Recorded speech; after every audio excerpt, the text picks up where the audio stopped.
bien, respect et consternation, chers clients. Nombre de mes abonnés s'interrogent au sujet de l'historicité d'un récit de Jean de La Fontaine intitulé Le corbeau et le renard.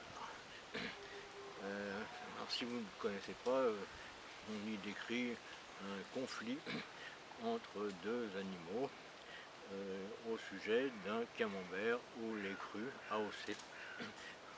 Enfin, selon certaines gravures de l'époque, même si la vraisemblance est un peu mise en péril par la simple observation.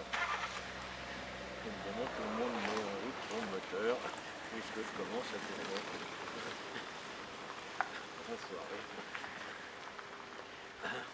Donc, la simple mesure du diamètre du camembert au lait cru, environ 12 cm,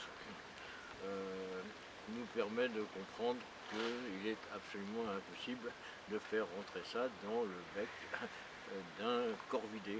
Alors, on ne sait pas s'il s'agissait vraiment d'un corbeau, peut-être d'une corneille, un ménate, un chouca éventuellement. Mais dans tous les cas, le bec ne peut pas tenir un camembert au lait cru, du moins à moins qu'il ne s'agisse d'une sorte de maquette de camembert. Mais bon, on sait qu'il y a aussi d'autres gravures d'époque qui représentent le corbeau en train de tenir un Babybel. Et là, évidemment, force nous est d'admettre que c'est beaucoup plus vraisemblable. Alors, bon, la chose est pour l'instant très controversée parce que les traces d'ADN qui sont restées sur le Babybel, Dieu merci, il a été conservé dans les frigos de chez Lactalis, donc ces traces d'ADN n'ont pas encore été étudiées, enfin elles ont été étudiées, mais il y a toujours une controverse parce qu'il y a des contestations, je ne sais pas pourquoi. Donc on ne sait toujours pas, mais en attendant, l'hypothèse du Babybel est quand même la plus cohérente. Maintenant, voyons ce qu'il en est de l'histoire elle-même. Alors, d'après beaucoup de témoins, en effet, le renard a commencé par s'adresser au corbeau en lui faisant moult compliments. Et ça, c'est à peu près certain. Mais c'est la suite qui fait débat parce que apparemment le corbeau s'est écrié mon Dieu au secours, un chien qui parle. Et donc il a ouvert la bouche et le Babybel est tombé. Alors pourquoi un chien? Parce que évidemment les corvidés n'ont pas la vue des aigles. Évidemment, si la fable s'appelait autrement, par exemple l'aigle et l'ours polaire, là, ça serait tout à fait possible qu'on ait affaire à un animal ayant une bonne vue qui ne confondrait pas un chien et un renard.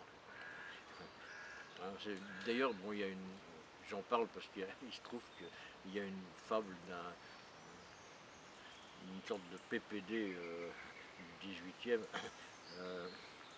un dénommé Jean de la Source Claire, qui met en effet en situation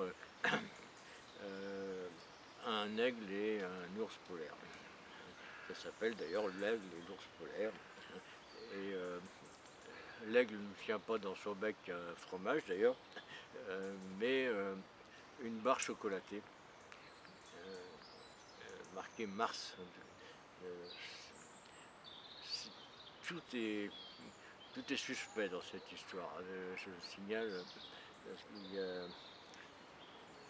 il y a beaucoup d'invraisemblances aussi dans le récit de Jean de la Source Claire.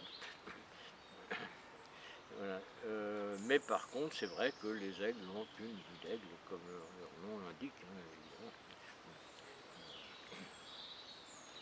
Alors je sais que certains vont me faire remarquer qu'on ne dit pas un aigle, on dit un oiseau de couleur. Bon. je leur ferai remarquer que cette plaisanterie est un peu éculée. Éculée, pas... non, pas de grossièreté sur cette chaîne.